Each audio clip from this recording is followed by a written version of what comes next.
Hello friends, welcome back to my channel. आज हम करेंगे अपना next topic, that is Indian accounting standards.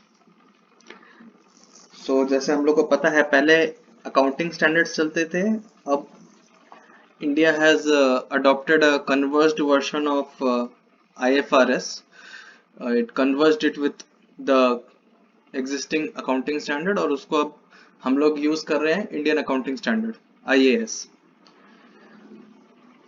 Generally देखा गया है कि एग्जाम्स में कुछ डायरेक्ट क्वेश्चंस आ जाते हैं। डायरेक्ट क्वेश्चंस एज इन मतलब डायरेक्ट आपको पूछा जाएगा कि सपोज रेवेन्यू रिकॉग्निशन का कौन सा एएस है, which Ind AS relates to revenue recognition, और ऑप्शंस दे दिया जाएगा। बहुत डायरेक्ट क्वेश्चन होता है और अगर आपको याद है तो ना आपको इसमें कैलकुलेशन करना है, ना आपको इसमें टाइम वेस्ट करना है, डायरेक्टली टिक करना है, आगे बढ़ना है, 1 मार्क्स मिल गया। और जनरली ऐसे 2-3 क्वेश्चंस आ जाते हैं।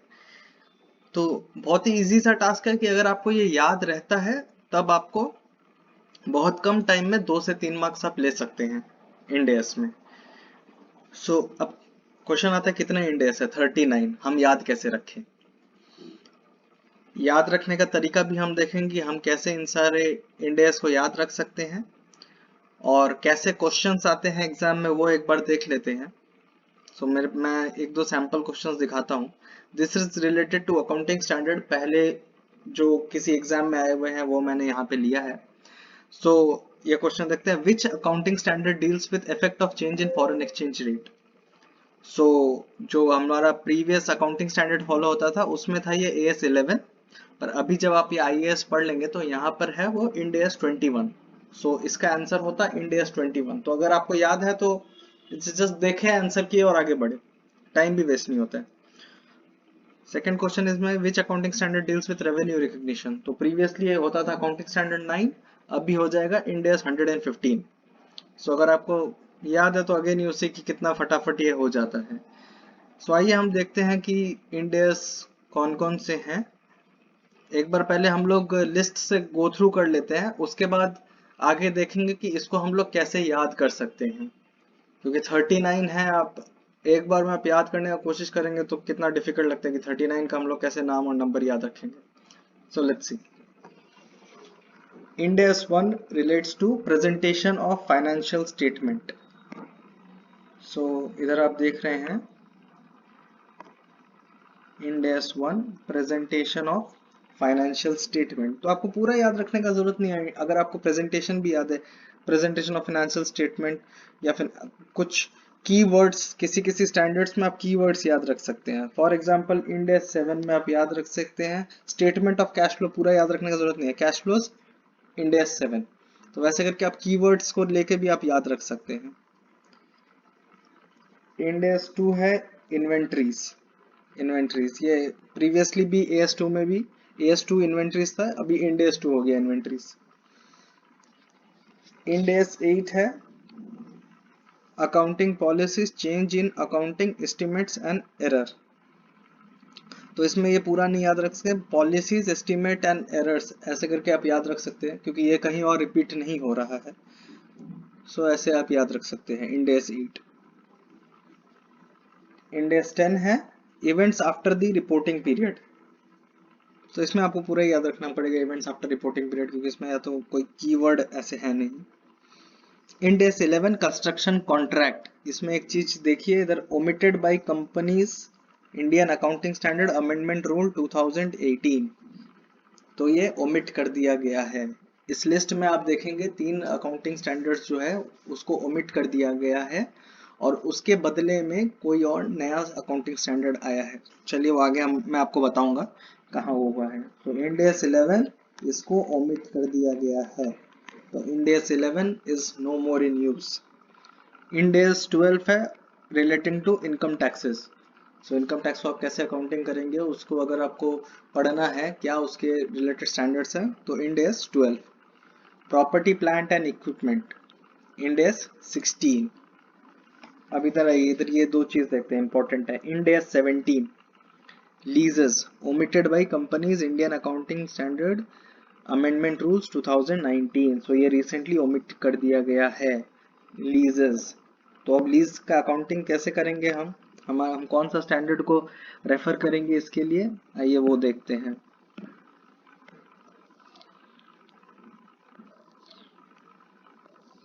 मैं आपको साथ ही साथ बता देता हूँ ताकि आप रिलेट कर पाए इसको। तो इधर देखिए इंड एस 16 में आप इंड एस 116 में नया अकाउंटिंग स्टैंडर्ड ला दिया गया फॉर लीजेस एप्लीकेबल फ्रॉम अप्रैल 2019। सो ये इंपॉर्टेंट हो सकता है क्योंकि हाल ही में अमेंड हुआ है, तो हो सकता है इसके ऊपर क्वेश्चन बन सकता है। तो लीजेस के ऊपर अगर क्वेश्चन आएंगे तो आपका आंसर होगा इंड एस 116 और not Ind AS 17। So this is important, keep this in mind. Okay, so आगे बढ़ते हैं। इधर देखिए Ind AS 18, Ind AS 18 related to revenue था, but this is again omitted by companies Indian Accounting Standard Amendment Rules 2018। तो इधर हम लोग ने दो चीज देखा, दो स्टैंडर्ड है जो हम देख रहे हैं कि ओमिट कर दिया गया है। which all Ind AS 11 has been omitted over here। इधर आप देख सकते हैं, मैं इसको डिलीट कर देता हूँ। Ind AS 11 ओमिट हो गया है एंड Ind AS 18 ओमिट हो गया है। तो अब जब कंस्ट्रक्शन कॉन्ट्रैक्ट और रेवेन्यू का अकाउंटिंग स्टैंडर्ड को अगर इन लोग ने ओमिट कर दिया है, तो अब कौन सा स्टैंडर्ड, कोई स्टैंडर्ड तो रहना पड़ेगा ना, क्योंकि अकाउंटिंग तो होना है। सो कौन सा स्टैंडर्ड है, इसके लिए आ गया है end S 115। So again this is also important, revenue from contract with customer applicable from April 2018। So instead of 11 and Ind AS 18 we will use Ind AS 115। so this is to be remembered, this is important। so okay, तीन omissions हम लोग देख लिए। Ind AS 18 has been omitted, Ind AS 17 omitted, Ind AS 11, और उसके बदले में आया Ind AS 115 and 116, the last two। आगे देखते हैं employee benefit. Ind AS 19 relates to employee benefit. Ind AS 20 again जैसे मैं बोला था कीवर्ड्स याद रखने के लिए कि इधर है accounting for government grant and disclosure of government assistance. इतना याद रखने का जरूरत नहीं है, सिर्फ आप गवर्नमेंट ग्रांट्स याद रखेंगे तो हो जाएगा कि Ind AS 20 relates to government grant. तो जैसे हम लोग ने नीचे क्वेश्चन देखा था, हम आ गए हैं Ind AS 21 पे कि फॉरेन एक्सचेंजेस से रिलेटेड कौन सा अकाउंटिंग स्टैंडर्ड होता है। तो उधर अकाउंटिंग स्टैंडर्ड था तो प्रीवियस वाले का बात कर रहा था, तो AS 11 आंसर था। अब आपके पास Ind AS 11 का Ind AS का ही क्वेश्चन आएगा, तो which Ind AS relates to foreign exchange, तो आंसर क्या होगा Ind AS 21।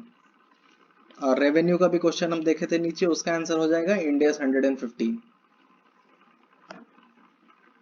ओके, सो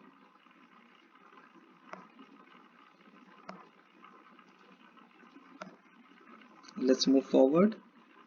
अब देखते हैं आगे हमारा, अब आ जाता है आपका Ind AS 23 which relates to borrowing cost.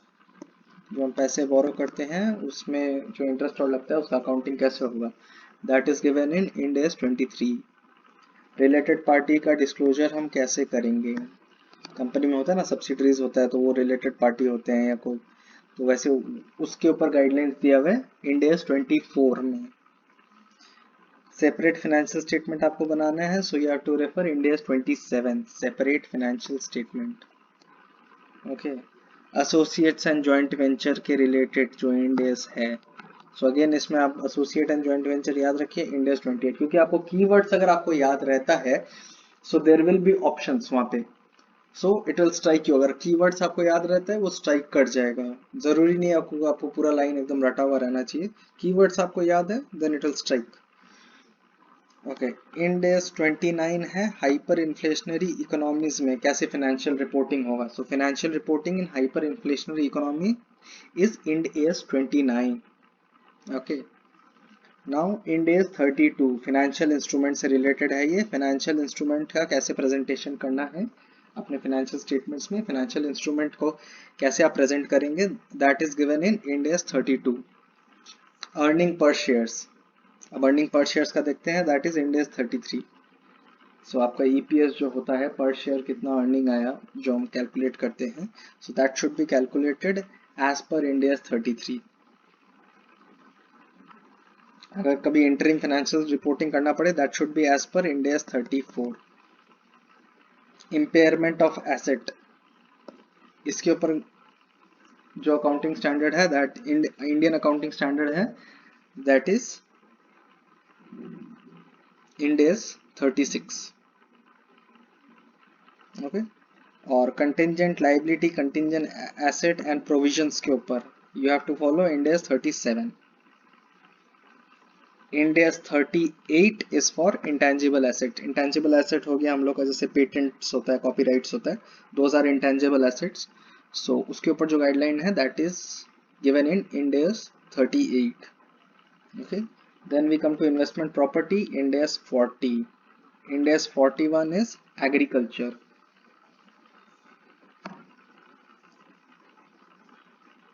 Now coming in the 100 series, 100 series में हम लोग लास्ट के दो तो देख ही लिए हैं, that is 115 and 116. I think you remember revenue and leases. अब बाद बाकी देखते हैं. So this is the first time adoption of Indian accounting standard. This is to be done when you are shifting from the old AS to Indian accounting standard. So most of the companies तो shift हो चुकी है. So I don't think this holds lot of relevance now. So Ind AS 102 is share based payments. So किसी time आप हो सकता है कोई आप परचेज कर रहे हो, कुछ हो रहा है जिसमें आपका शेयर्स से पेमेंट हो रहा है, so in that जो अकाउंटिंग होगा that will be as per Ind AS 102. Ind AS 103 is related to business combination. 104 is for insurance contract. Spelling mistake है, sorry for that. Contracts. Ind AS 105 non current asset. देखिए current asset नहीं है, non current asset held for cell and discontinued operation.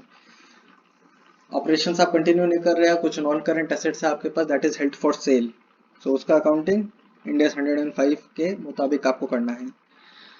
Exploration for an evaluation of mineral resources. समझ लीजिए कुछ oil companies है और आपका माइनिंग कंपनीज है, कुछ मिनरल रिसोर्सेज के लिए एक्सप्लोर कर रही है, सो उस पे जो कॉस्ट और होता है that should be accounted as per Ind AS 106. Financial instruments का जो डिस्क्लोजर होगा that should be as per Ind AS 107. Okay, operating segment, एक कंपनी का कई सारे ऑपरेटिंग सेगमेंट्स हो सकते हैं, तो उसको कैसे डिस्क्लोज करना है that is given in Ind AS 108.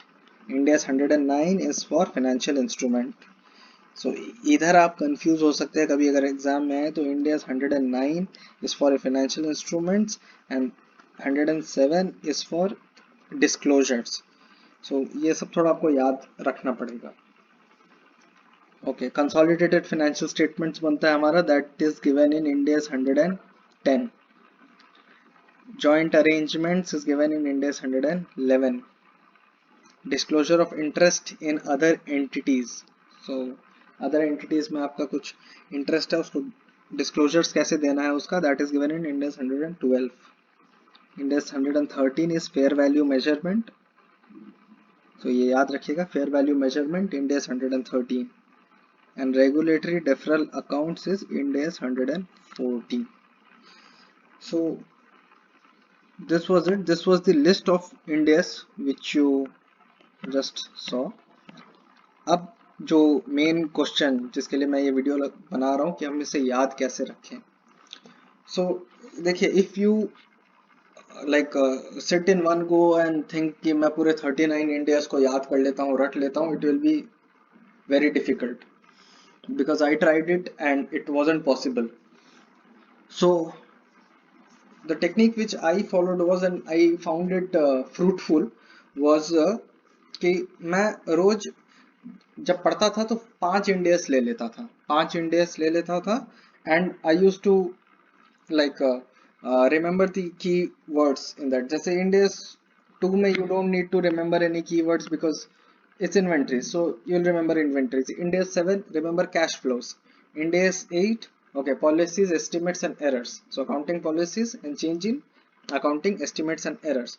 सो ऐसे आप करके याद रख सकते हैं। 10 इवेंट आफ्टर रिपोर्टिंग पीरियड, ये पूरा याद रह जाएगा।